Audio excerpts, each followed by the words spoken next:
Hello and welcome to episode 252 of the Round Nintendo Podcast. I'm Jason. I'm Angel. And I'm Kevin. And you would think it would be easy to do a title for this episode when the big game we're sharing impressions of is Monster Hunter Rise. I mean, like, Rise has so many puns and whatnot. And yet, we don't have a good title. I feel like this was like we settled for like the worst thing that we could just think of, which is Rise to the Occasion, which I guess, is it a good game? I guess it works.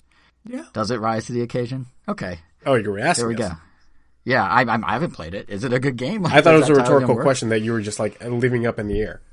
Oh, well, it can be. We'll go with that, and people will find out shortly if it's a good game, because you guys do have your impressions of Monster Hunter Rise in this episode, and we're also going to be discussing two other games that I guess, now I think about, kind of rose to the occasion in ways that maybe we didn't expect. Knockout City, I tried the crossplay beta last weekend. It's actually pretty fun, and I'll explain why.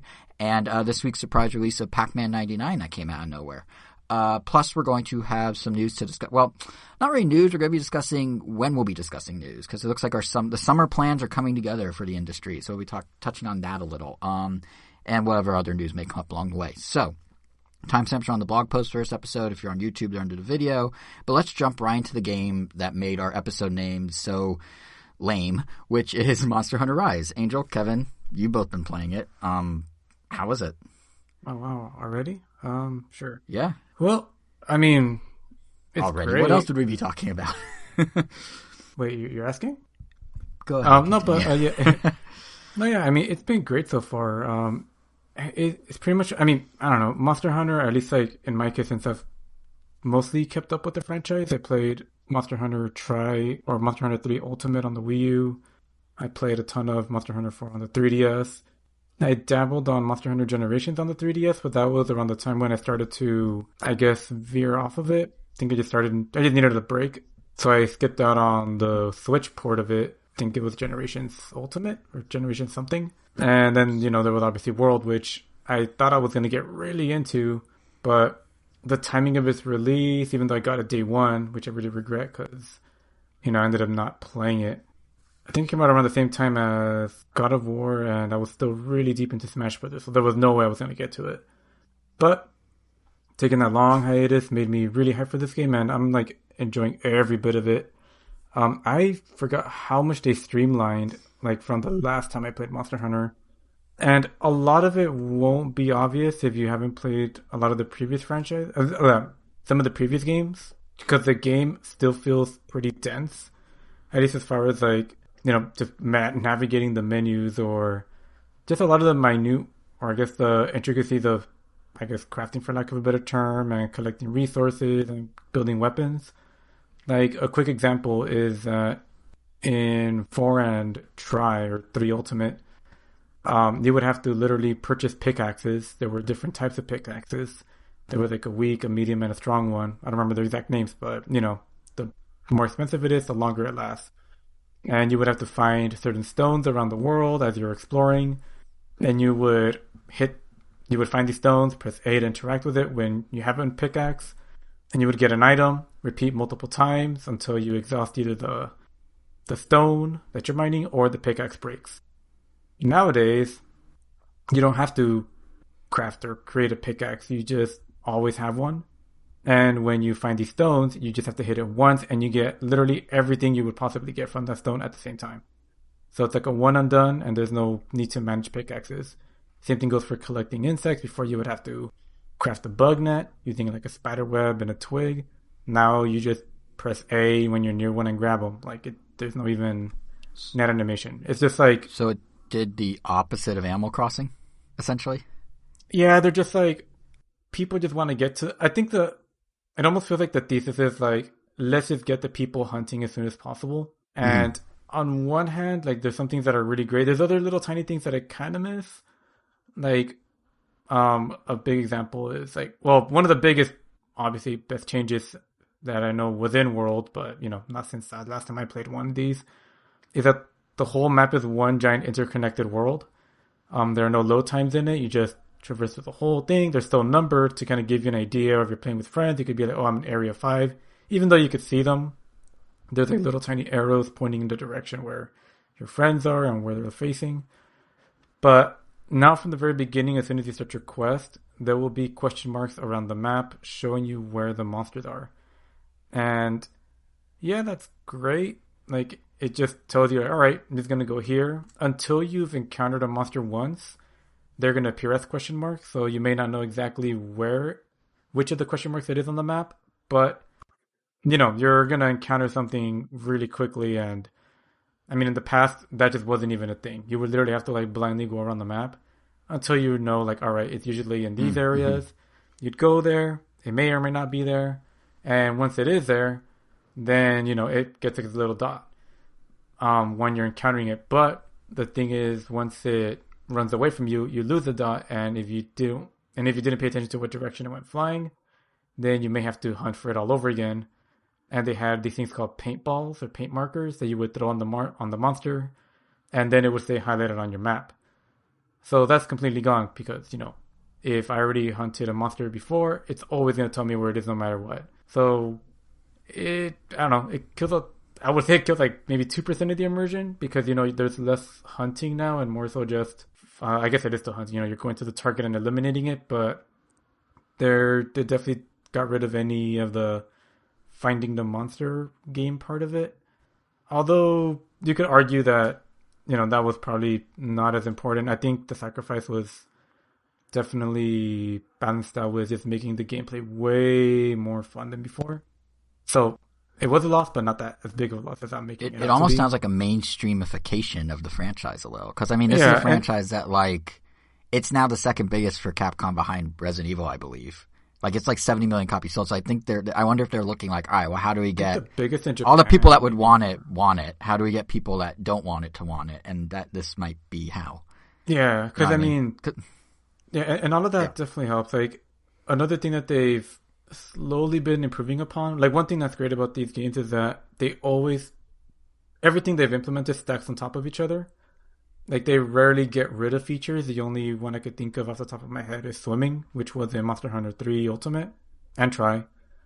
And then, you had underwater battles, blah, blah, blah. People overall hated them. I thought they were okay. Like, swimming is swimming in video games. I didn't think it was terrible, but I could see why some people could find it annoying because, now you have oxygen as a resource you have to manage. And, yeah, like, we keep hammering home, like, this is just about streamlining the fighting as much as possible.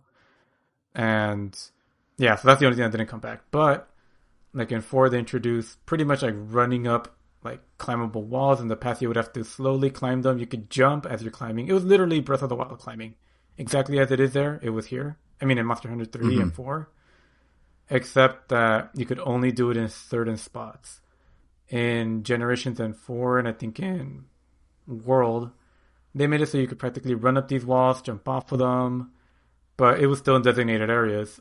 And Rise, you could tell, definitely took a page from Breath of the Wild and just said, you know what? You could do this anywhere as long as you have stamina. So if you using your wire bugs and launch yourself towards the wall, you could run, like literally run up the wall until you run out of stamina. And as soon as they run out of stamina, you'll do a backflip off the wall. And if you have another wire bug, you could launch yourself up even higher. And during that time that you're being launched, you'll regain some stamina back, allowing you to run up even higher. Or you can use the wire bugs as well to hang in place to gain the stamina all the way back and continue running. And as you're running, the wire bug meter will refill, essentially letting you climb almost anything. It makes like the Breath of the Wild, like traversing in Breath of the Wild feel very slow by comparison now. I mean, and that's not even factoring in the fact that you have your Palamute or your dog pal, which can also run up walls. Well, they run up most walls that have, the indicator that is a climbable wall. Otherwise, if it's not too high, they'll climb up the ledge. But if it is too high, they'll kind of just like jump off of it immediately.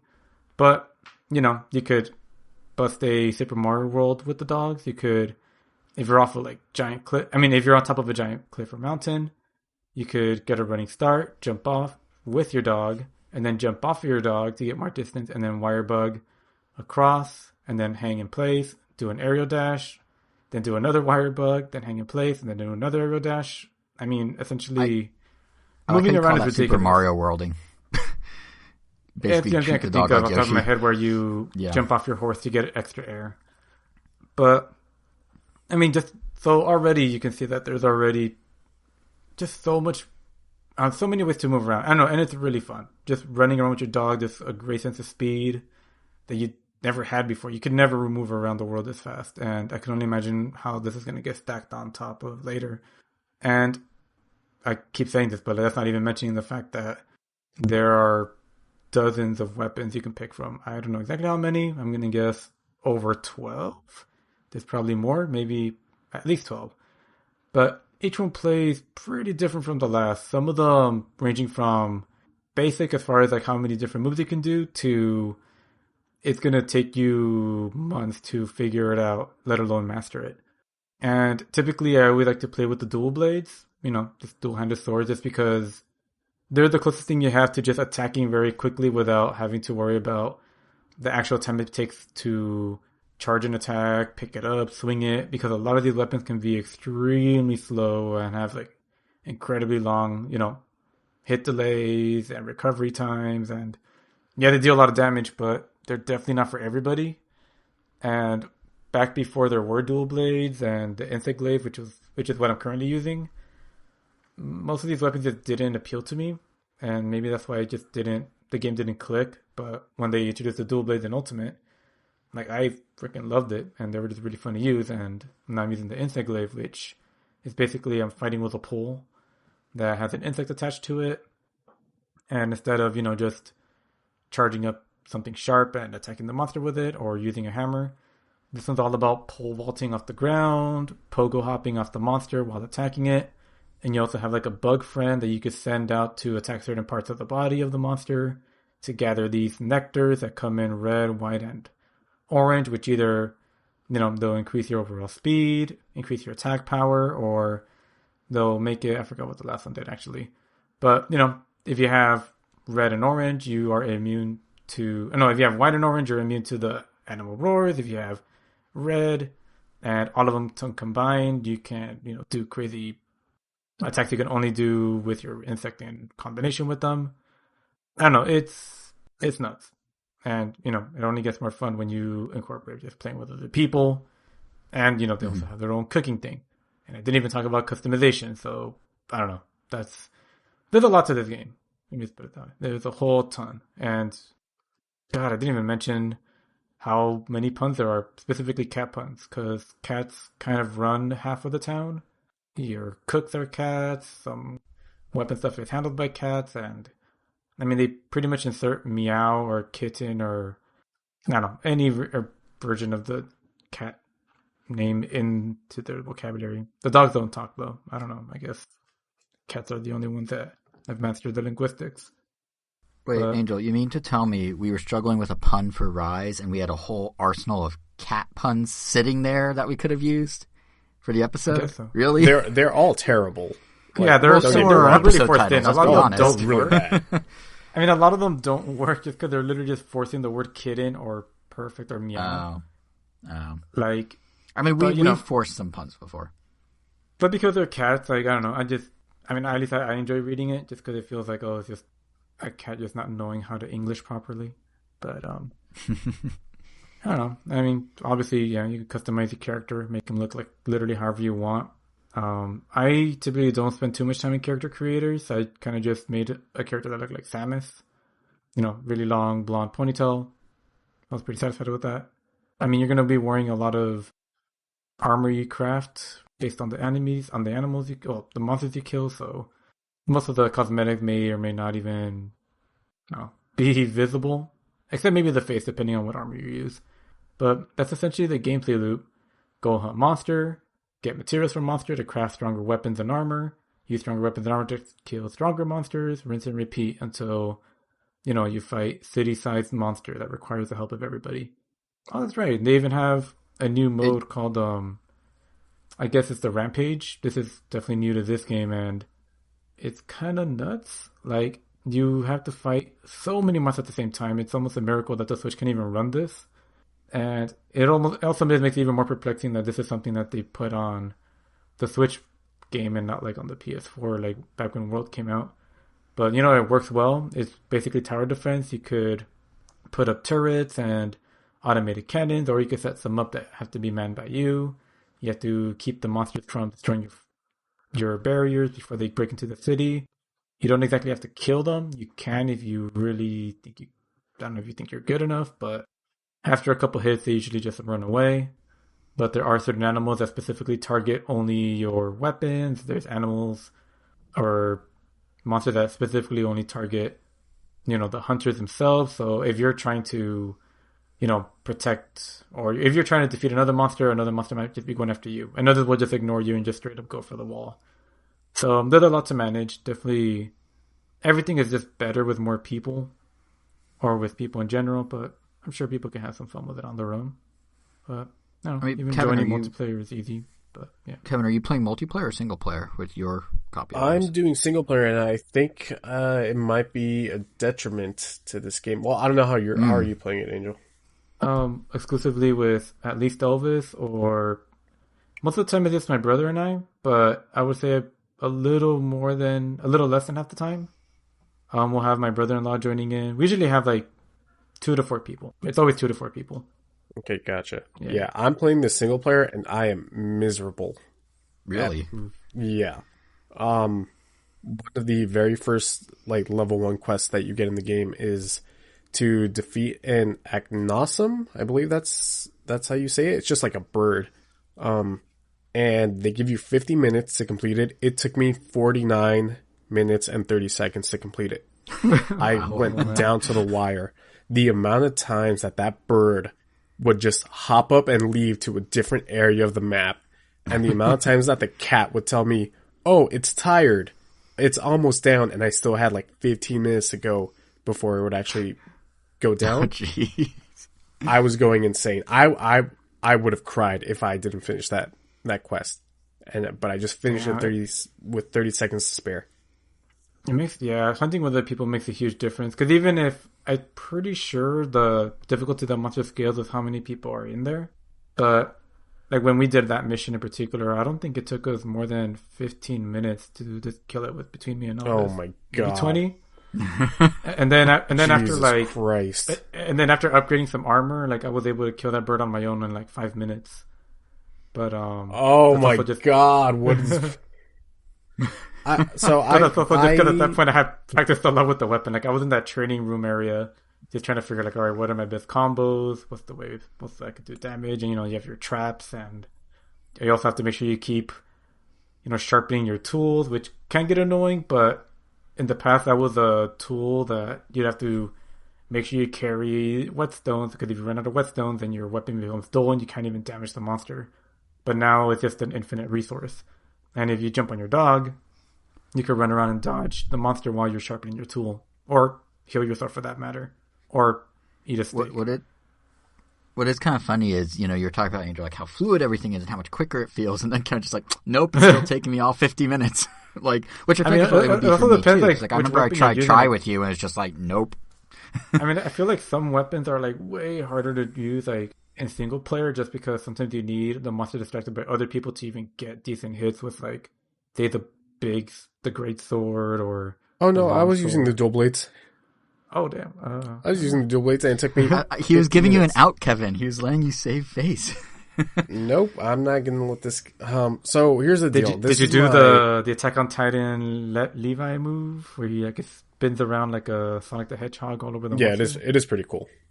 But usually I just do that. I don't do that with the Wirebuck. I just do it with my Palamute. You just jump off him. Yeah, just jump off him.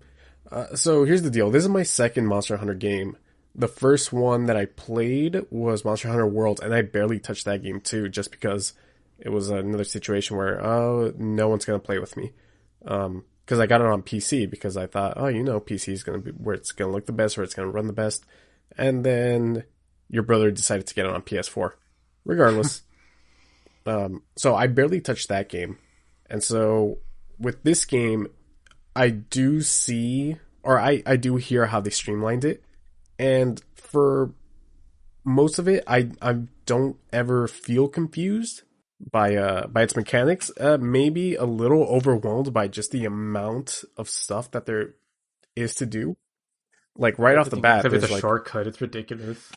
It's holding L, and then you have the little spinny thing on the bottom with the right stick. activated items by accident so many times. Oh yeah, and then I have huge issues with this game's control scheme, but that's neither here or there. No, it is because like I keep hitting Y because in my mind Y is like wired to be the attack button in so many games. Like that's how you attack in Hades. That's like how you attack in I don't know like Devil May Cry. And here it's X and A, and then the Y is like your item button. And the amount of times that I accidentally scarf down potions when I don't need to is insane. I haven't checked this, but I'm pretty sure you could change or remap all the buttons to be however you want. I don't think you can. I looked into you know what you could do, Kevin? I looked into the menu. I don't want to do the system. I don't want to do the system menu level, change. Nope. And just change it after every session. Nope. Nintendo should just do a whole system change where, you know, they play along like everybody else. I mean, theoretically, if you do the system mapping, you can play along. No, I want them to physically change the buttons, but we've been over this many times. Yes. I have when played. Do you usually play the game though, but because like I know like we don't play on a regular basis that it makes it easy. Like, oh yeah, hey, just jump on. It's just more like, oh, I have 30 minutes. I'll do like a few hunts with Elvis, and then we just kind of stop. But yeah, we should try to hunt together for sure. At the very least, you can at least get some enjoyment out of it before I feel like you completely move on. Yeah, because that Ignosum battle, like, as I was playing it, I was like, maybe this game isn't for me, because either I'm doing something wrong, or, no, I absolutely am doing something wrong, which is playing single player, apparently. Because that battle took me 50 minutes to play. I was starting to get worried, like, maybe this game just isn't for me. Which is weird, because I've played and have enjoyed so many Monster Hunter knockoffs. On the PSP, I played this game called God Eater. And then on Vita, I played its sequel, God Eater 2. And then there's a game called Freedom Wars. Isn't that also by Capcom? Called Soul Sacrifice. Which one? God Eater.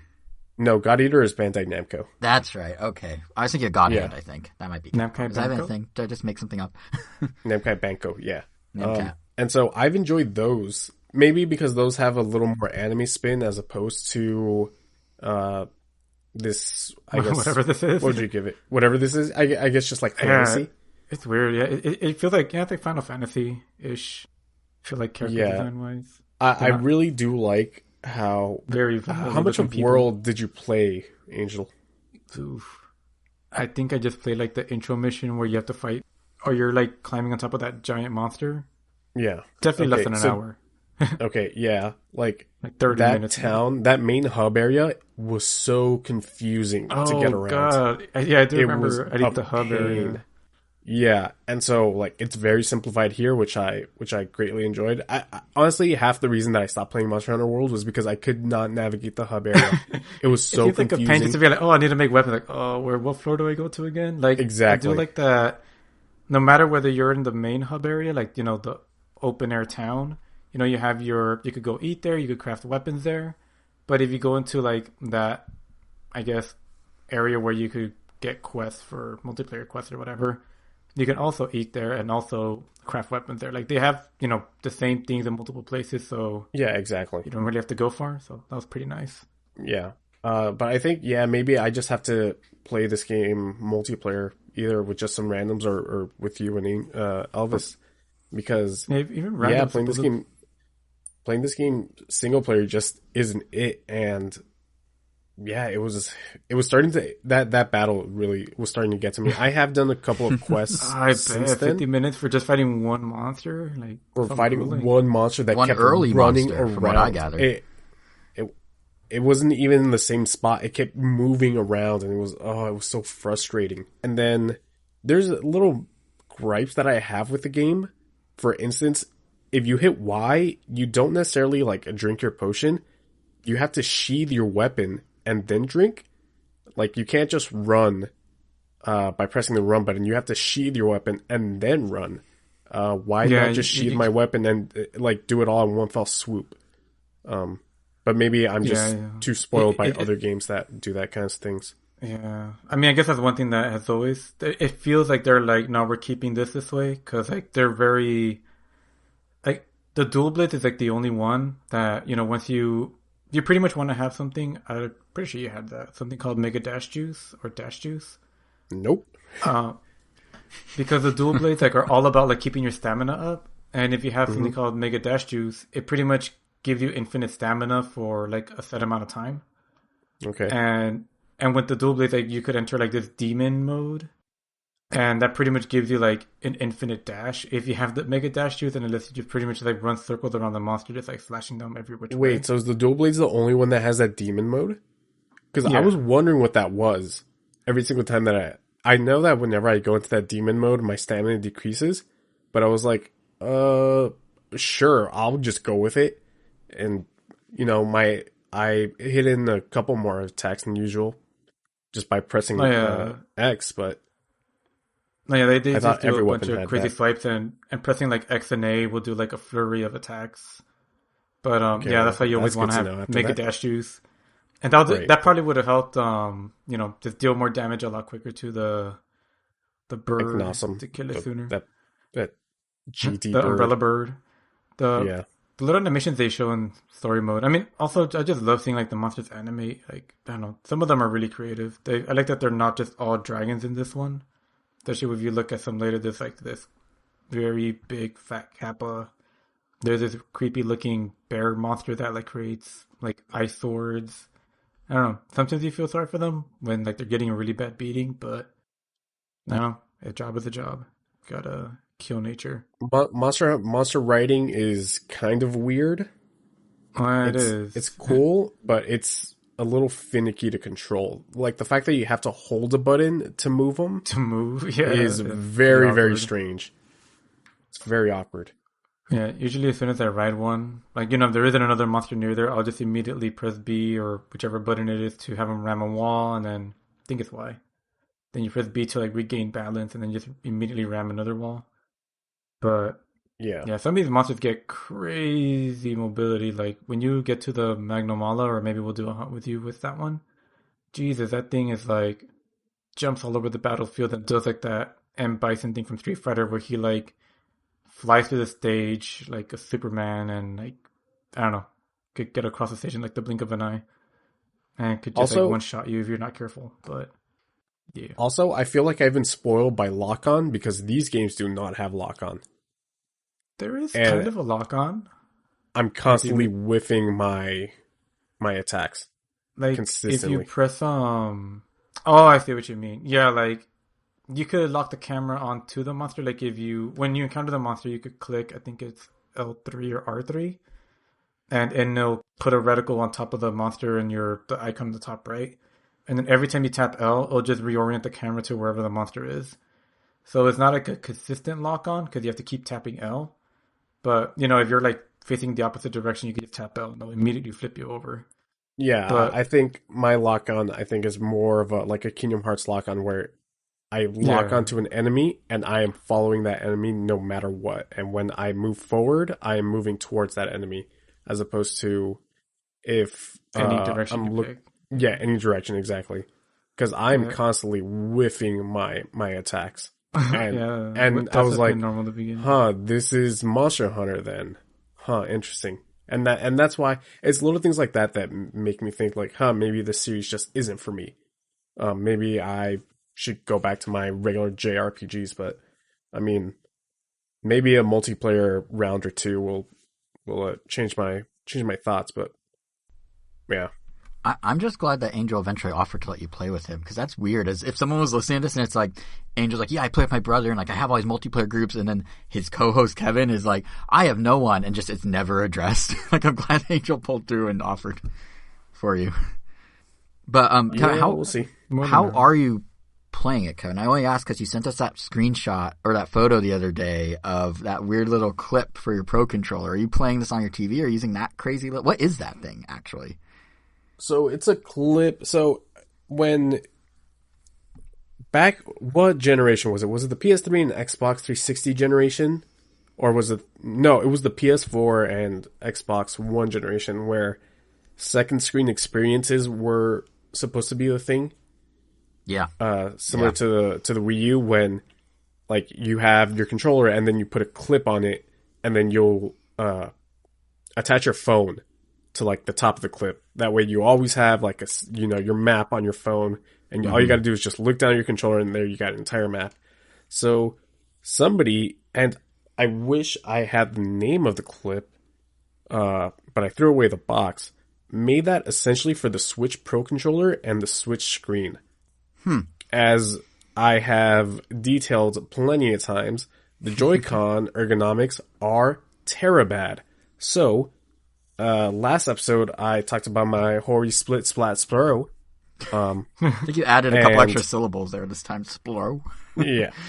And I got those targeted ads on Instagram, and man, do they work. Do they ever work? Because I got an ad for this thing. Yeah, I got this thing. I was like, it's on Amazon. Let me just see what. And it was like, I think it was like $15. Got to me next day. Perfect time for Monster Hunter. And so yeah, it just clips on the top and bottom of the Pro controller, leaves enough space for the USB-C port, that like reset button, and whatever that tiny little, I think it's like an infrared sensor of some sort, right next to the USB-C port. The headphone? I want to say yes. Well, regardless, it gives you enough space for that. And then, interestingly enough, the Switch screen doesn't clip onto it. It actually just slides in where you would slide the Joy-Cons. So you can adjust how low you want the screen, how high up you want the screen. You could extend the screen forward so that it looks like you are basically, so basically the entire screen is covering your hands and the controller, or you can just have it so that's resting right above the controller, that kind of thing. It's really cool. It's really versatile. The only thing that's very difficult about it is all the added weight of the screen. And it's hard to pinpoint a sweet spot, whether I have the screen like covering pretty much the entire controller, so I'm literally only looking at a screen. You got all that weight hanging towards you, or if you put it right above the controller, you have all that weight at the top, pretty much kind of like weighing the controller down. So that's gotten a little difficult to get used to. And it got to the point where it's like, oh, well, maybe this isn't the way that I should be playing Monster Hunter. So I went back to the Split Pat Pro by Hori, and my right hand keeps sleeping. It keeps falling asleep for whatever reason. That happened maybe it was just the 3DS XL all the time, if I played more than half an hour. Yeah. Oh, yeah, and I played for 20 minutes more than that, as I have explained countless times in this episode. Yep. So my hand kept falling asleep, so I'm gonna have to give this thing another shot. I've always talked about how I think the Switch Pro controller is probably the best feeling controller of all time. Well, up until the DualSense, the PS5 controller. So I've always loved the ergonomics on the Pro. The ergonomics on the Hori are much better than the DualSense, but it's not perfect. But yeah, it's like I'm still caught in this weird like cycle of needing to find a perfect companion for handheld play, because I just can't seem to find it, no matter what it is. So it's like you with the chairs on Quarantine Chronicles. Yeah, and guess what? Here's an update. If you guys listen to Quarantine Chronicles, that feature that I wanted on my chair, I don't ever use. So I was looking for that feature in a chair for years. I get a chair that has that feature, never use the feature. That feature you know how ergonomic chairs do this thing where they back. Yeah, exactly. Yeah. Where I basically want a pillar supporting my back.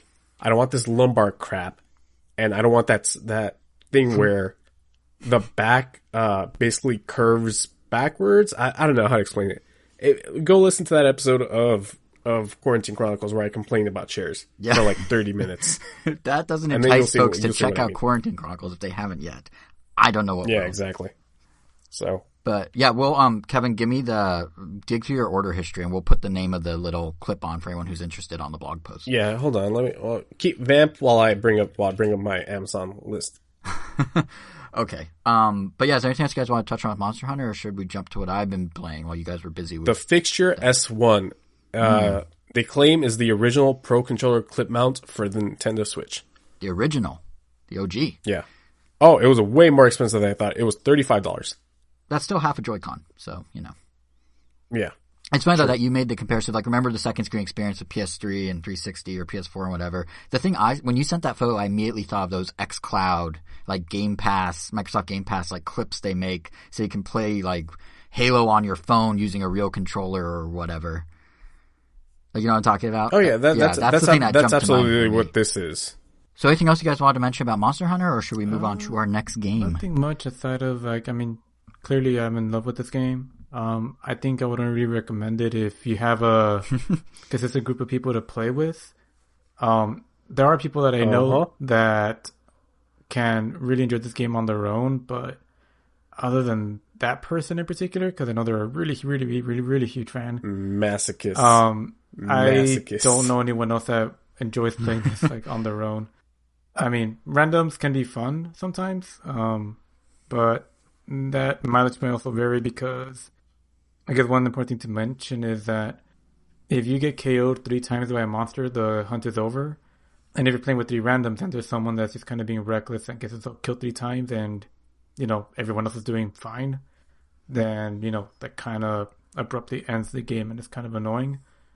But in my experience so far, even with a private room that I set a passcode for, and where my brother and I were hunting, 2 Japanese players managed to figure out the password. I guess they were just going to different rooms and just pressing whatever numbers. But they brute forced your private room? It wasn't the craziest password either. That's not... okay. It's probably like 69 420. No, it was 2223. So not the hardest thing to figure out.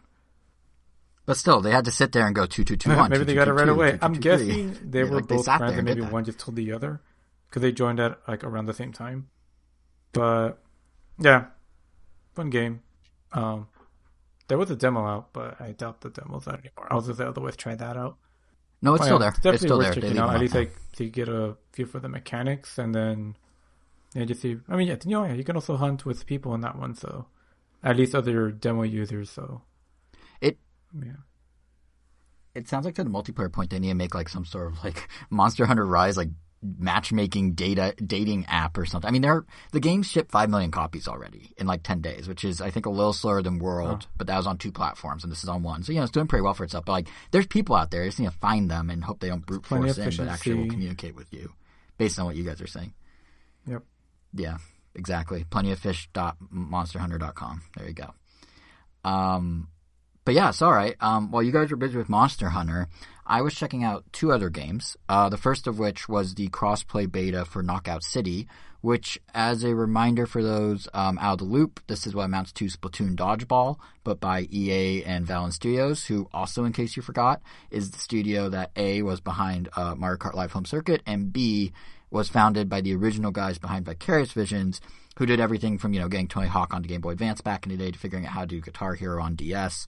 So they know how to make things work, make mechanics work, and do it in a kind of Nintendo-y way. But yeah, I didn't make that Splatoon Dodgeball analogy lightly. Like, in the end, it really is basically Splatoon Dodgeball. Like, both of these games are ultimately third-person, squad-based shooters, skinned to be, you know, not that. So Splatoon obviously has the painting mechanic with the shooter under it. Here it's dodgeball. Splatoon's saying is, you know, very heavily influenced by Tokyo Shibuya and Akihabara, and even a little bit of Roppongi. Knockout City is sort of this like 1950s New York with some like added neon. It's like an extra glowy like West Side Let me just say, Story, Roppongi or what have you. Oh, Roppongi's. Yeah, you guys went to a nightclub in Roppongi, didn't you? That was Roppongi Hills is some nice. very interesting folks that I met at that place, at that nightclub. Yeah, Roppongi's. It's funny because like Akihabara and Shibuya, I feel like are always the ones that are like, oh, those are like the crazy districts, and Roppongi's like kind of the like calmer one supposedly, but not really. But yeah, Knockout City by comparison is kind of like a 1950s New York. Like I was saying, it's kind of like a West Side Story or a Grease vibe. And then, you know, both games, the parallels are all over because like both games have stylized people with like sharp-edged eyes and a focus on very distinct hair. Like Splatoon obviously has the squiddish hair. Knockout City is all about pompadours and like jean jackets and leather jackets. And, you know, both Sets of characters could be customized to the nth degree, from the face to the clothes to the accessories. Like, even the way that Splatoon has its focus on music and Callie and Marie is sort of your, like, MCs of the game. Knockout City has this bootleg pirate radio announcer guy who makes quips, and really he sounds like a holdover of the attitude and personality of, like, the EA Big brand back in, like, the early 2000s. Which, like, speaking of, like, we really need a new SSX at some point. I don't know if I'm the only one that feels this way, but, like, I'd happily take SSX Tricky in the vein of Tony Hawk 1 and 2, where it's just like an HD remake. Like, but I digress. That's not the point. My point is, in terms of inspiration, Knockout City certainly wears its heart on its sleeve. But what's actually kind of interesting is once you start to play it, at least from what I sensed from my time with the crossplay beta, what I noticed is that it's also borrowing a bit from ARMS of all games, because, like, the thing about Knockout City, or really just Dodgeball, I guess, if you think about it, is that it makes for a much more, like, far range experience than Splatoon. Like, sure, Splatoon has different weapons with different ranges, but Knockout City kind of reminded me of ARMS in that ultimately this is a game of reading when to attack and counter people from a distance. Like, ARMS had whatever arms you wanted to equip. At the end of the day, it was rock, paper, scissors. You played with an opponent from a set range. And here it's sort of similar. You throw the ball, but just as important as throwing the ball is anticipating when your opponent's going to throw the ball, because then you can click a shoulder button and grab the ball and catch it and then lob it back at them on your terms. So it kind of has that same sort of, like, back and forth that ARMS did in a way. And what's also kind of remind me of ARMS in it is one of the things that drives the biggest amount of variance in the gameplay are items that pop up in the match. So in ARMS, they spawn kind of like Mario Kart, you know, mid-race, and it may be or in mid-fight, and it may be things like you get an HP juice one time, or a minute later there's a bomb of some sort. For Knockout City, what they do is there's one special ball type that's assigned at the start of each match, and it has designated spots that can appear within the map. And the two I encountered in the beta was a bomb ball and a cage ball. The bomb ball, I think, is self-explanatory. You know, explodes, the blast causes more damage. But the cage balls are very interesting because with this, what you actually do is trap your opponent inside the dodgeball, which means they're now throwable either across the stage or to get out of your hair, or if you want to hit an opponent with them, you can. Or literally, what I saw a lot of people doing is they would throw people in cage balls off the stage entirely for an instant kill. So in a way, your strategy can vary going into the match depending on the ball you end up with at the start of the match, which I imagine will be more true when additional balls are introduced in the final game next month. Like, there's also a moon ball that reverses gravity that I didn't experience, and, you know, that's just 3 out of however many they're going to cook up. But to that point about the beta and what's going to be in the final game, what left me most curious from the beta is just in general, like, how deep the strategies can go in the final game. Because actually, let me back up a second here. I should explain the basic premise. So the basic premise of the game is you're 2 squads of 3 people, and you're throwing dodgeballs at each other in various environments. So like Mario Kart or Smash Bros, or even, you know, something IRL like mini golf. These environments have their own obstacles and objects that can hurt or help you. There's a rooftop with wind currents that can carry you when you jump and trigger your hang glider, which, yes, every dodgeball player in this game has their own hang glider that can be triggered with the press of the B button, so you can use that to ride the currents. There's a construction site with a huge wrecking ball that'll knock you across the stage. There's a sort of downtown, like, city plaza with cars you need to dodge as you fight, you know, et cetera, that sort of thing. So in my dabbling with all this during the beta weekend, which I maybe played, I don't know, 90 minutes, 2 hours, somewhere in there, what became apparent to me is that there are all these surface level mechanics and more random aspects, but there's also something deeper. Like, on the surface, this is a party game. It's just sort of a wacky multiplayer experience. It's really quickly apparent that this could be a lot of fun just as a party game. You got your random item, you got your unique stage designs, all that good stuff. But then there is this second layer that I'm very curious to see how it will play out, like almost the meta, if you will. Like, one thing I saw other teams doing was really relying heavily on passing and coordinating their ball handling. And I was playing by myself, and the game does provide some one-button emotes to encourage a teammate to pass for you and whatnot. But I was definitely playing in kind of a more isolated way. Like, it kind of was like, you know, when you play Smash Bros. Online and you're in a team match with a stranger where you're both together, but you're kind of really just playing in parallel. That's kind of what this felt like. So what I'm really curious to see when the full game's out is just how much team coordination can expand the experience into something that maybe is more deeper. Like, it feels like the hooks are there. The fact that there are already, like, multiple types of jump. There's the double jump. There's the hang glider. You know, that already means you can theoretically coordinate with folks attacking from the ground and diving in from above simultaneously and sort of surround a team. The fact that passing is such an entire aspect I barely touched feels like it opens the door to all sorts of, like, different plays where you could surround players or a team and sort of pin them until they're out of hearts, which that's the other thing about this game is it's not one hit KO. In the standard KO mode, it actually takes 2 hits to get a kill. So you do need to think beyond just I'm going to throw the ball and see what happens. You need to kind of have a secondary move at the ready. And I haven't even touched on the fact that you yourself can turn into a ball by choice, kind of like Samus's morph ball, and you can roll around and use it to navigate entire spaces. But more to the point, you can become the ball for another team member. So in the same way the cage ball can be used by your opponents to hurt you in ball form, you can encourage with an emote or via voice chat a player to pick you up and throw you. And again, I think like the devs at Valen have some baked in deeper mechanics here that are a bit more than meets the eye and could possibly be explored in some interesting way in the full game once people like get the feel for it and the hang of it. And I think that's kind of my big takeaway really with the beta weekend was there's a decent, number of squad-based third-person games on Switch, right? But of the ones that try the best to fit the mold of Splatoon, to sort of capture that Nintendo feel of like pick up and play ease and accessibility, but also maybe deeper mechanics, I feel like Knockout City is poised to do it best at the moment, at least from what I've seen. Certainly more so than something like Ninjala, which, to be fair, it found its audience, but it doesn't have that deeper team coordination or strategy that Splatoon does. It's just the surface level half of Splatoon. But Knockout City seems to have the design elements in place that suggest it could check the box of something deeper, which, really points to whether this game has a longevity or any real meat on the bone. Even the fact that when I played it, I was only playing one variation of the gameplay. To me, that's a positive sign. There's a whole other mode that was in the beta I didn't get to try called Diamond Dash, where the team with the most diamonds collected wins, which in of itself encourages you to stay very close together because if your teammate or opponent dies, they drop diamonds. You can pick them up, so you kind of want to move as like a pod. And there's other modes besides these two. So I'm really just, I guess at this point, just kind of excited to see the full product and to like play it with friends, with voice chat, not with online randos, like to really see how deep it goes. I think coming out of the beta, when Nintendo showed it in the Direct, everyone was a little confused. And then I know we talked about it on the show a few episodes ago, and we were like, okay, yeah, maybe there's some potential here. But coming out of the beta, I felt very optimistic about the final release next month. And considering there's a free demo planned, I think, and the game's like a one-time $20 purchase, no, in-game monetization or anything, like I don't think it's necessarily that high of a barrier of entry where I wouldn't encourage anyone to give it a shot. Like I think there's enough here that you'll have fun with it.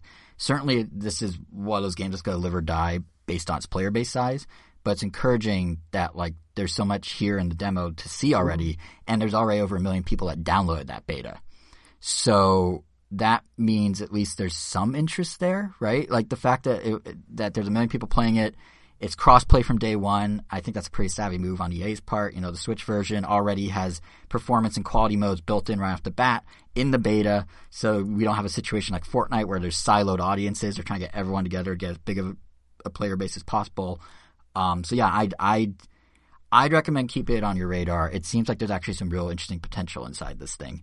The question will be, of course, how does it execute? But based on the like lighter fare, like the party game side, it's really fun. And if there's something deeper, that remains to be seen. But I'm pretty optimistic about it. So yeah, that's not how did it run? It ran. So the performance mode was. Did I play it in handheld at any point? I played it on docked, and I think it was at 30 frames, but it was fine. I don't remember if I did handheld, to be honest with you. Gotcha. And, honestly, docked might have been... I think the performance is 60, but lesser graphics, and quality is higher graphics, but, obviously worse performance. But yeah, it was fine. I had no issues. The character movement is a bit, like, stiff, kind of, and you could debate whether it's a good art style or not. Like, I'm kind of indifferent towards it. Like, I see what they're doing, but, like, whatever. But the gameplay was pretty fun, much to my surprise. I thought it would be kind of Ninjala level of... Well, I didn't think it would, but I had concerns it could end up being Ninjala level of kind of like overly simple, but I enjoyed it. What about the cost? Yeah. It's only like $20 when it comes out. Oh, okay. One-time price. Yeah, so it's not too bad. Nice. But we'll see. I mean, it's one of those things that I think, like I was saying, I think they're going to do a free demo in May along with the launch. So I would say, at least for like our game night we do, it might be worth just trying it and seeing if there's enough strategy there for us to chew on or not. But every sign points to there actually being some, which is really encouraging.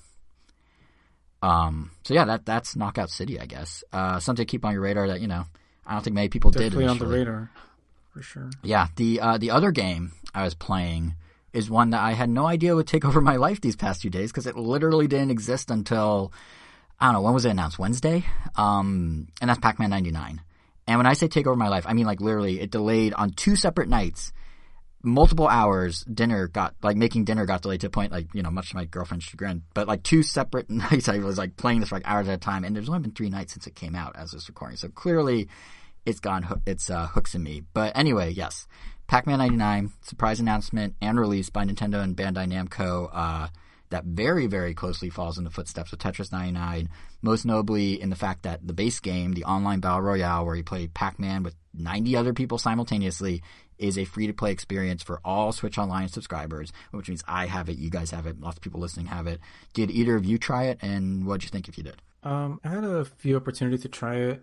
Not as many as it sounds like you did. Yeah, I have a problem. The very first time I played it, the very first time I tried it, I guess I didn't really pay attention to the announcement of it. I just knew it was out, so I was really confused as like how the gameplay loop worked, because I honestly didn't even see the fruit in the middle. So I just like cleared the board and I'm like, what am I supposed to do? And I was like, do I just survive until the game ends? And then eventually I realized like, oh, when you grab the fruit, it resets the board, and depending on the fruit or the item, it's like a different state of it. And then I started like figuring out like, oh, okay, so I kind of want to stay in like a perpetual like state of always like powered up and reset it to get rid of the red Pac-Man, blah, blah, blah. And yeah, I could definitely see myself playing this one a lot more than Tetris 99. I didn't get a Pac-Man win yet, but I did get a good number of second places. Mainly Me too. At the end, I'll either like, and it's always sad because like when like by the end of it, or when you're like in the last 10, you're not even paying attention to how many are left. You're at that point, you're just like trying to survive. But sometimes like a red Pac-Man will literally spawn right in front of me, and that'll just be it. Or yeah, like it feels like I feel like I have to get lucky to just get that first place, because at that point, it's just chaos at some points.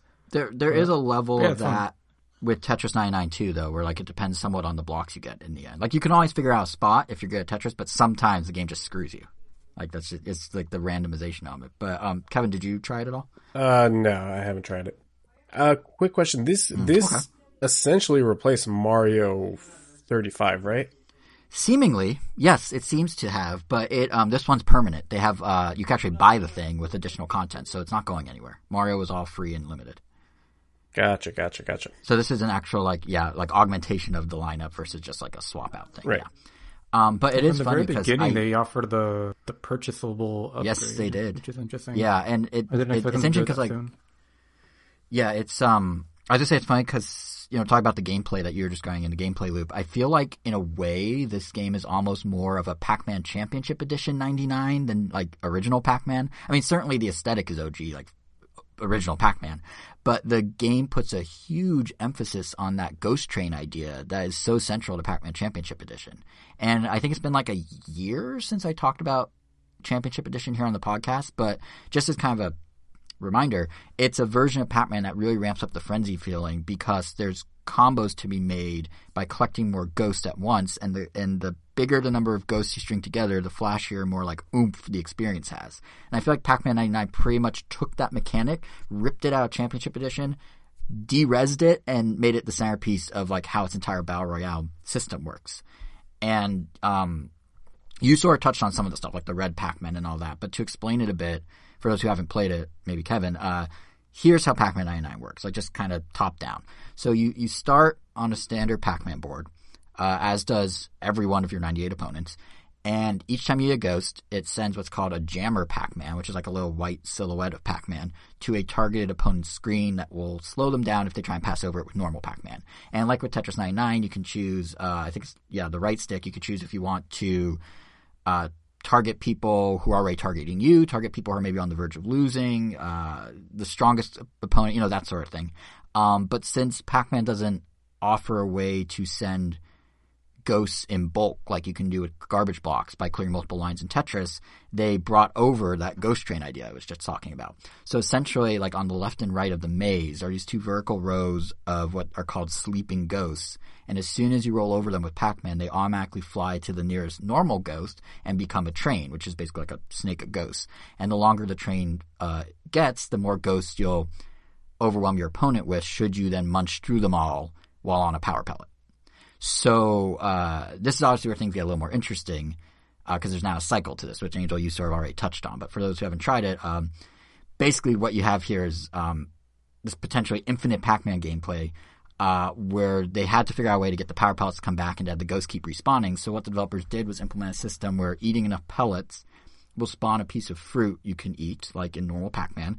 And eating that fruit will not only restore all 4 power pellets in the 4 corners of the maze, which obviously you use to eat the ghosts, but also the 2 vertical rows of sleeping ghosts.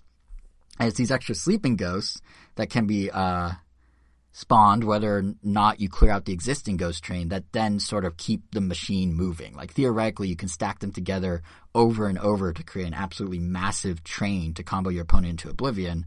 Much like in Tetris 99, you can have your stack of blocks super high only to then clear them all at once with a very well-timed, vertical line block or whatever your strategy may be.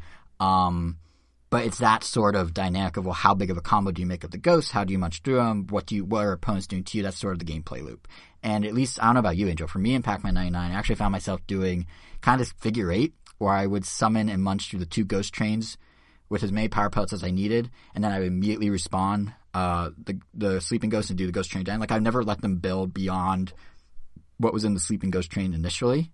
I would only do what was on the screen and then refresh and do it again, versus I saw some people, just out of the corner of my eye, doing like these huge trains of clearly they did like 3 or 4 laps of power pellets before they went to the train.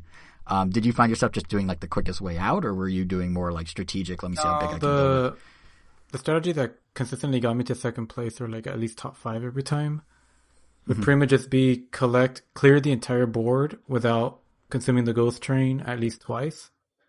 Clear the whole board, ignore the ghost train, refresh the board, and then get all the sleeping ghosts. And then once you do essentially collect 4 rows of sleeping ghosts, then you go after it, then you refresh the board and just kind of rinse and repeat until I guess your speed level is at least at 4. And then at that point, it's pretty much just pure survival mode. Just go from corner to corner go from pellet to pellet to pellet until you see the fruit, then immediately go for the fruit. And just kind of rinse and repeat. Because at that point, like, the white ghosts are populating so fast that you want to get rid of them as soon as possible with the power pellet. And then you also want to get that fruit as soon as possible while the red ones are still stationary. Because, they don't move while you have the power pellet on. They're just kind of blocking roads. And they can, like, trap you very easily if you're not careful. And that's pretty much what I do. And that's what's kind of nice about this, I think, is this is where like Pac-Man 99 shines versus Nintendo's other attempt at reapplying the Battle Royale formula with Mario 35, which is there are multiple ways to tackle this. And like clearly, we both got to second on our own with our different strategies, and they both work equally. And it's doing this all with also an element of chance. And I think that's the thing, because here's the thing, at least for me. When Mario 35 first released, I loved it. I raved about it on the show. But it got old very quickly. Like, once you figured out the pattern to always you never win, stopped playing it. No, I did the world challenge as a hope of kind of sparking it again, but I pretty much dropped it. Mario but you specifically. Tetris got every single background. I did not. That was Tetris, which is a different story. Oh, Tetris. Wait, what are you talking about? No. So I'm saying Mario 35. Yeah, so Super Mario Bros. 35. That one, I don't know. I don't really get that. Yeah, but that one it shows like really designed for that. Exactly, that's what I'm getting at. Yeah, because once you figure out the pattern to win, that was it. And I think a big part of why that was it, like that stems from the fact that Mario 35 was making a battle royale out of a linear experience, like a game where you have a point A and you need to reach a point B and nothing really in between can change that. So like, sure, you can launch some of those gray Goombas or whatever into an opponent's screen to slow down their progress, and the game can have you looping through the same level over and over as you do, but ultimately, like, you're still just trying to get from point A to B. It's not like someone got a blooper in World 1 on your screen and you suddenly need to go left. You still could only move right. So, like, you know what I mean? Like, okay, you can jump on it or you can use a fire flower. Cool. But at the end of the day, you're still moving right. So over time, what became apparent to me is that it was, like, I don't know if I want to even call it this, but it was basically an artificial gameplay loop they made. Like, they put more obstacles in an existing path, and they're like, see, Battle Royale, that's it. And they just like, well, if we loop it, it's a gameplay loop. But where I think, like, Pac-Man 99 differentiates from that and feels more akin to Tetris 99, I think it's why it's resonating with us both, is you're taking a game that does not have a single linear course. You're taking a game that already requires split-second decisions for different paths and moves, and just adding layers on top of that to force players to make more choices in more and more of a frenzied state. Like I tweeted the other day that I've never gripped a controller as tightly as I have with Pac-Man 99. Like literally, there's a mark in my thumb from the Joy-Con, and Pathetic. and I think it's like, you know, because things can change in a millisecond in Pac-Man 99. Like we talked about the Jammer Pac-Man, right? They can hoard you as you need to get a power pellet with it goes right on your tail, and you got to make that split-second choice of where to place yourself to get out. It's pretty much the same as, you know, your blocks are almost at the entire top of the screen where you put that last Tetrimino to save yourself in Tetris 99. And it's not just like the one layer that we've talked about so far. I mean, you've already alluded, there's this whole other red Jammer Pac-Man thing. And these guys are insta-killers if you touch them. And they can be stationary, they can move, they can, end up in the most inconvenient place, blocking a pellet, blocking a sleeping ghost you need. And the only way to get rid of them is to reset the board by grabbing a piece of fruit, which is different than the normal jammers where you have to eat a power pellet and then they go away. They're easier to deal with. And, you know, never mind the fact that also, unlike Tetris 99 or Mario 35, there's a separate set of power-up moves you can give yourself with the left stick to boost your speed, your strength, the train. Like, frankly, even pouring as much time as I did into the game, I still don't know how to best utilize those. I still, until you said it a second ago, didn't realize what made a red Jammer Pac-Man move or not move. I guess it's if you have a power pellet or not. But there's just a lot more to account for here than there was in Mario 35. Yeah, the power-ups also... Yeah. I ended up just sticking to speed. I tested all the other ones out because they only trigger whenever you have the power pellet on. Mm-hmm. And, you know, standard just does nothing.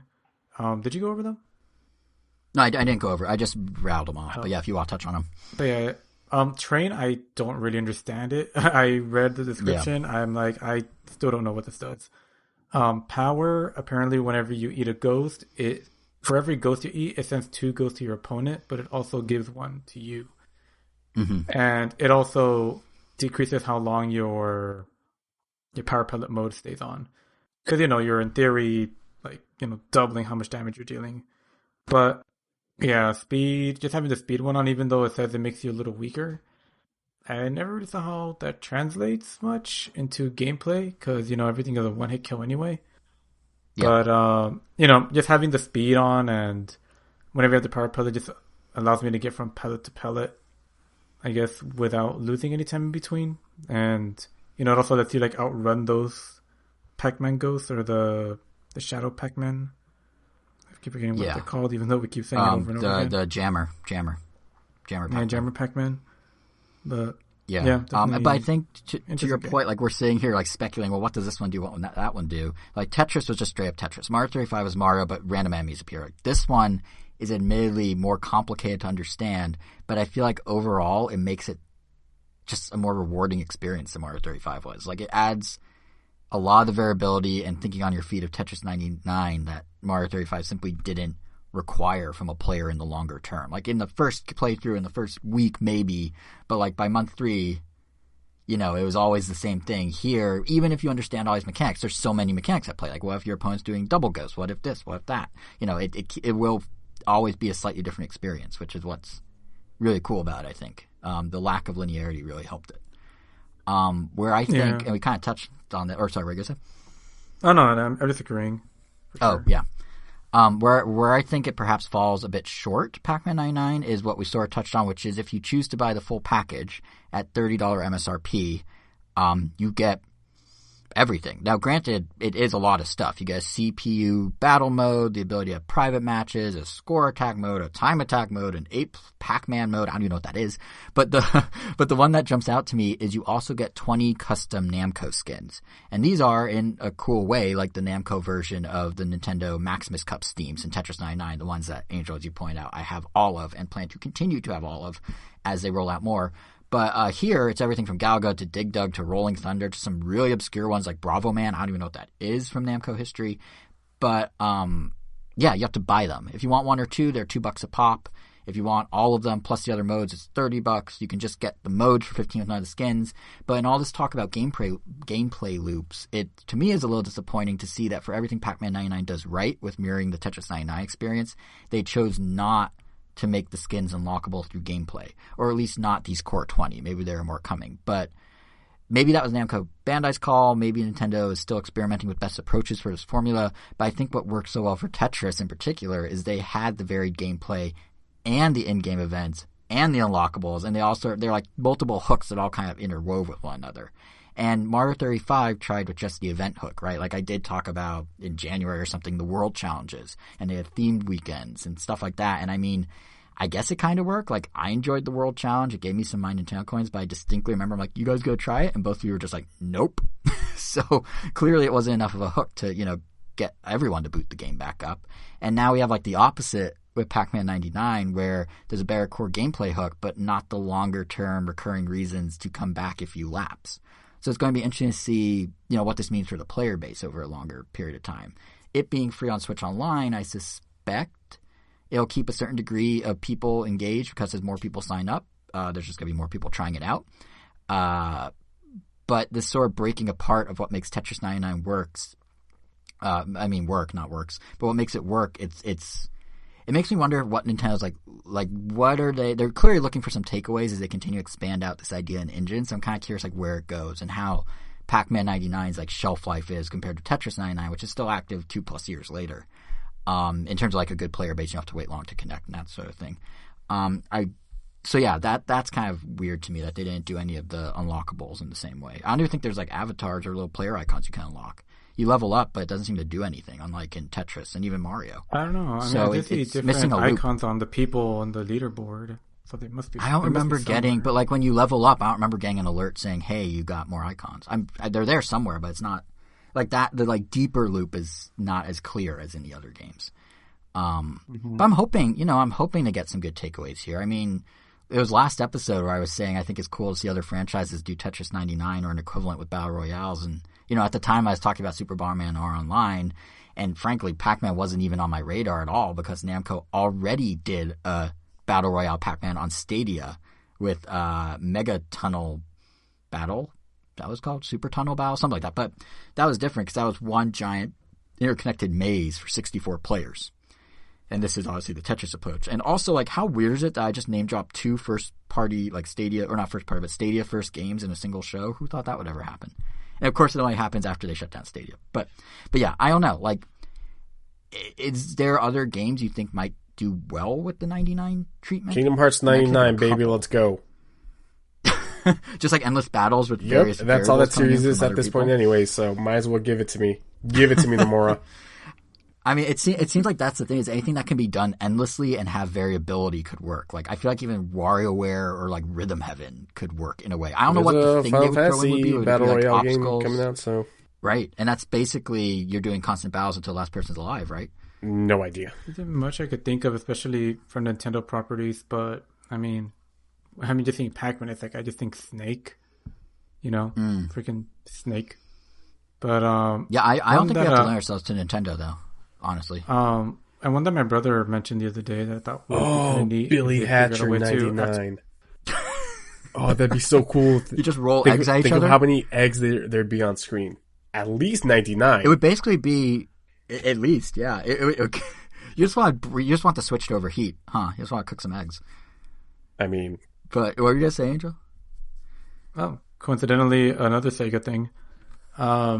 If they did like an infinite version or a 90, just a battle royale version of that endless tunnel running thing from Sonic 2, like I feel like there's definitely a way, like, because you're collecting rings, you're dodging those like spiky obstacles, and the speed just keeps getting faster and faster and faster. So I would like to see like some kind of like an endless runner battle royale of sorts, where maybe you keep throwing obstacles at your opponent, which is kind of in the same vein as this.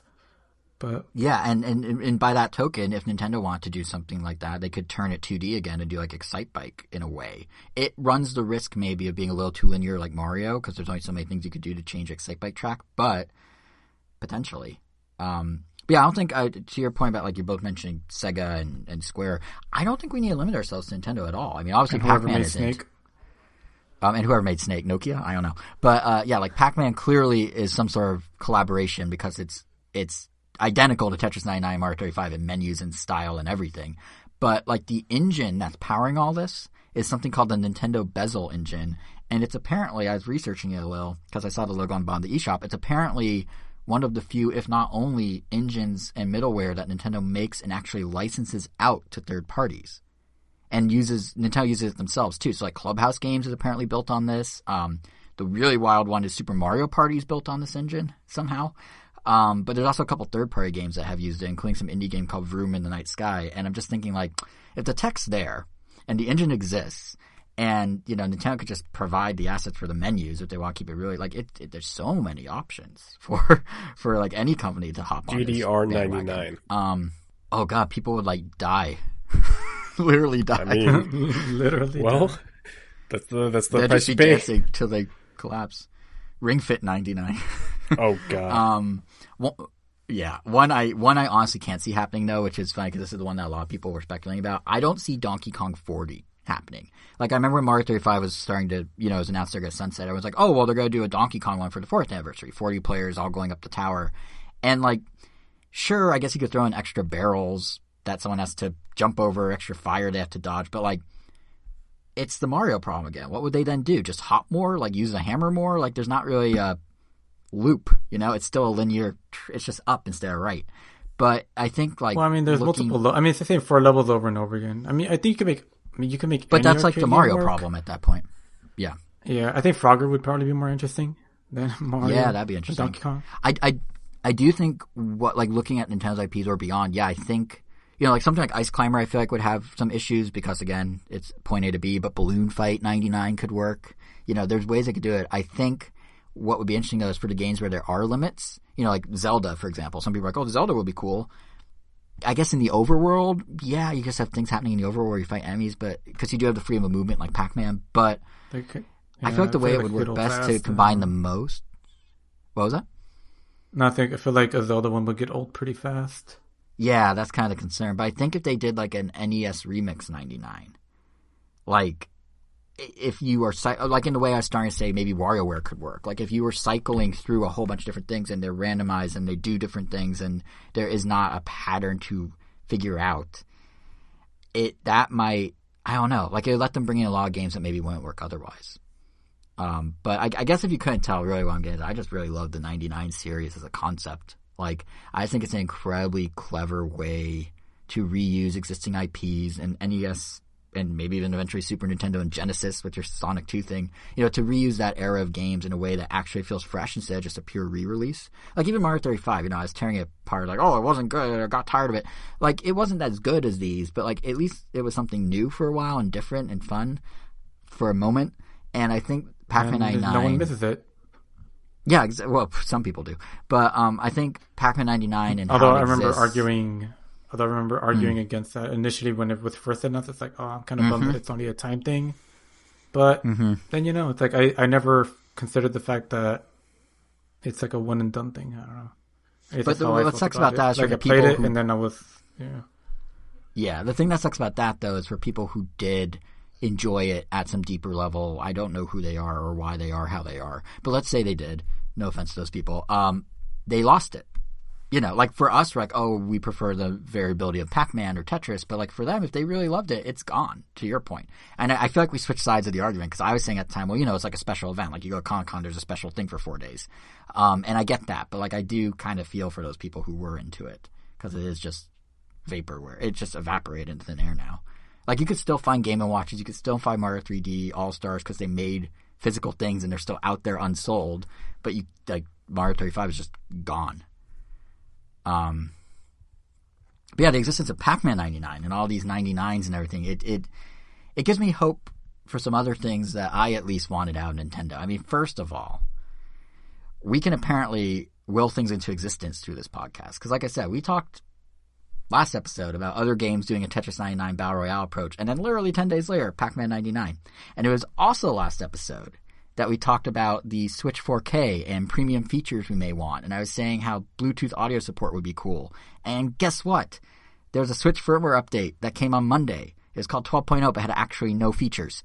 Well, data miners dug through it, and they found buried in the code references to Bluetooth audio support. Hey, welcome to the 21st century, Nintendo. Right. And maybe it's to prime it, the code for the 4K Switch. Maybe it's for the current Switch. They also found references to a new type of dock in there, probably for the 4K Switch. But see, you guys, if we just say things in our little podcast, someone at Nintendo hears it. Somehow they develop an entire game and feature in days and push it out between our episodes. It's really thoughtful. Really thoughtful. But more seriously, what Pac-Man 99 demonstrated to me is that just because, Nintendo Directs are back and stuff doesn't mean we can't still have the random news drops on Twitter. Those are not dead. And that is something I'm really happy about. Because I'll spare everyone a repeat of my rant from the last Nintendo Direct about what I consider the benefits of more frequent, smaller announcements, more coverage per item, keeping fans engaged, all that good stuff. But it's nice to see that they did a Direct, but then they also are still doing these kind of shadow drops. Because Tetris 99, Mario 35, those were both part of fuller presentations. Those were indirects. This one, just kind of, they tweeted out, and 24 hours later, we were all playing it. So that's kind of nice to see. That's not to say we aren't getting Directs either. Nintendo seems to be juggling the two now, which is cool. And I'm able to say that because for once, for the first time since the pandemic started, Nintendo actually is telling us when to expect news. And the answer is June. E3. ESA announced that E3 is a virtual show this year, June 12th through 15th. Nintendo's confirmed to be presenting. And then Doug Bowser made a rare tweet where he actually confirmed they'll be there and look forward to showing stuff. So there you go. E3's back. What will it be? Who knows? But it's back. It's actually, well, I can tell you what it won't be. Do you guys see this controversy about the ESA wanting to charge for E3 virtually? So was that ever confirmed, or was that the rumor? So Video Game Chronicle reported it. They're the ones that correctly got a whole lot of things right, including 3D All-Stars existence. They have people that know things. It was never fully confirmed, but what they were reporting was that the ESA at one point was pitching publishers, hey, what if we charge $40 for access to play demos? And the idea was they could maybe be streamed through NVIDIA's GeForce Now, so it'd be cloud-based. Maybe that's for the press and consumers. Maybe it's just for press. That, they didn't figure it out. But the idea was if you want access to the exclusive video stream from a live stage in LA where everyone's presenting together, if you want the demos, you give us $40, you get a pass, you play. The fact that the article went up and then the ESA very quickly denied it, opposed to just kind of letting it ride, suggests that there's enough weight behind it that it had some level of reality at one point or another. Because what VGC reported was a publisher told them that was a bad idea, and they heard that this publisher was trying to shoot it down. And then the ESA came out and was like, whoa, it is a bad idea. We're not doing that. So, yeah, because if it was like, I don't think VGC would have run it if they didn't think it was legit, and I don't think the ESA would have knee-jerked so hard if it didn't have any element of truth to it. Because they could just let rumors lie until they properly announced things 4 days later, but they didn't. But yeah, it's an interesting, because like on one hand I almost get it. Like on one hand it's just, hey, you pay $200 as a consumer to come to E3. We're doing it virtually, but we still have like this exclusive access that you get. But the problem is you don't get anything actually exclusive. Like demos are for free on every platform. Video you can stream on YouTube. Like there's no physical, like you go there, you see the booth, you only have access to that booth. There's no equivalent of like the virtual version to that, where it would make it worth the $40. Otherwise, you're just charging for things you could do for free on other platforms. So I get why it didn't work, but I could see where they were coming from. The question now, of course, is what is E3 going to be? Because Nintendo's there, EA is not, Sony is not, Activision is not. So it's kind of this weird hodgepodge. We could probably assume that Nintendo's going to have a Treehouse Live and a Direct and maybe do their own separate thing from whatever that main stage is. But it's definitely going to be different this year, especially when you consider that Summer Game Fest was also confirmed to be back this summer, and it is only going to be in the month of June. It's not going to be all year or all summer. It's not going to be as stretched out and painful as it was last time. But what's interesting is that means Game Fest and E3 are overlapping. And I'm kind of wondering if developers are going to use both or only use one. Like, if they, can they connect the two like they do a debut at E3 and then a deep dive a week or two later on Summer Game Fest? And that gets tricky because, like, they're directly competing with one another. But last year, like, Game Fest basically was a calendar. So is Game Fest, for others' individual events. So is Game Fest going to list E3? Like, is Game Fest going to promote E3 even though Jeff Keighley and E3 now have bad blood and he's the Game Fest guy? Like, it's weird. We've never had competing video game events. I did not like Game Fest. It's something new. It was way too spread out. It was too long, right? Yeah, that too. And it was, E3 is this thing that takes place across 3 days. And you'll get some pretty big announcements in the first two. But, like, you'll get compounded announcements. Not like Summer Game Fest where You're going to get an announcement 1 week, and then next week you might get something. Nothing. Or maybe next month you might get something. I mean, I like the idea of it, but it needs to be tweaked significantly. Yeah, I mean, they are, like I said, they are streaming it down to a month, which is much better. But also E3 is now longer. So E3's website says the media days are the 7th through the 11th, and then the actual show is the 12th through the 15th. So that's 2 weeks at that point for E3, which is just like, obviously nothing public is in that first week, but still, like, for a journalist, that's 2 weeks of E3 on top of overlapping with 4 weeks of Summer Game Fest. It's better, but it's still very stretched out, you know? What were you going to say, Angel? I feel like I might have cut you off. No, nothing. Just it still feels like a lot.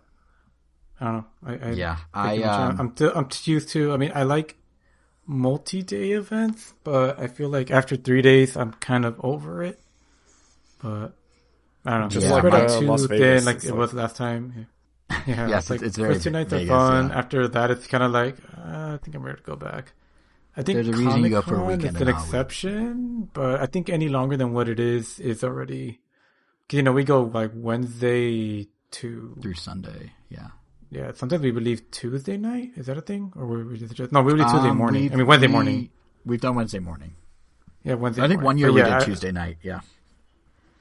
But yeah, I think that's definitely the limit. And if it was any longer, yeah, that's just way too much. But and I am curious to see, like, is Summer Game Fest actually going to be like more of a tangible, unified thing? Because last year, I mean, I said this on Twitter as a joke, and Jeff Keighley liked it, so I guess there's an element of truth to it. But I said, like, oh, it's something like Jeff Keighley making the most elaborate, like, Google calendar for the industry or something like that. Like, that's all Summer Game Fest was. Like, every publisher's like, I'll do this thing this 1 week, and he's like, cool, the calendar's free, I'll go ahead and add it. It's like he opened the, like multi, you know, what people are available, and just like made sure there was no like overlap, and then just let them go. So this year, I'm thinking maybe it'll be a little more actually structured, and that will probably make a huge difference. Even at a month, that'll make a huge difference in terms of it feeling more cohesive, I feel like, versus just everyone willy-nilly doing what they want. But whatever shape the news takes, like, for us, it's going to be a fun month of podcast. It's going to be a busy month, for sure. But yeah, and of course, you know, between now and then, there's a whole lot of other stuff coming down the pipe. I mean, there's new Pokemon Snap in a couple of weeks, which I feel like kind of creeped up on us out of nowhere. Pikmin AR, I imagine we're going to learn about soon. 4K Switch has to be revealed at some point. It might not be till August, who knows? But like, that's brewing. So there is stuff, but yeah, June's going to be intense. Oh, there's Nintendo's financials on May 6th. So yeah, there's stuff, but June's the biggie. But yeah, is there anything else you guys want to cover this episode? That might be it, because right now the news cycle's kind of slow as everyone ramps up for all that. Can't think of anything. No, can't think of anything either. Yeah, Monster Hunter and Pac-Man have kind of been it. I mean, there's some other stuff that I've been watching and doing, but that's more of a Quarantine Chronicles thing, like, you know, checking out Invincible. Which is a great lead-in to everyone should tune back in next week, because Quarantine Chronicles will return. We took last week off, but we're coming back. And we're going to have, I guess, Invincible. I know for sure we've all seen Godzilla vs. Kong. Presumably other things too. But yeah, that episode hits on the 18th. And then after that, on the 25th is our next round of Nintendo with whatever other game news or impressions there are. It's weird because like we're in this sort of like waiting period for everything to kind of start. But yeah, to make sure no one misses that stuff, follow us on Twitter at Round Nintendo. Subscribe to us on the various apps. We're on Google Podcasts, Apple Podcasts, Spotify, Pandora, iHeartRadio, TuneIn, Stitcher. We're on YouTube at ramnintendo.com. I don't know why I said at. It's not an URL. We're just ramnintendo.com. Radio.com rebranded to Audacity, and not to be confused with the editing software, and I think we're on Audacity. Someone let us know if we actually are. But yeah, we're everywhere. So you can make sure you don't miss that. You can follow us individually on social media. I'm JSR7, Angel's WEIRO_O, Wero, and Kevin is KVN Gomi. Yeah, I think that's it. Is that possible? Possibly. Just a lot of games. All right. Well, in that case, Kevin, final word. Genshin Impact on Switch, you cowards. When is it coming?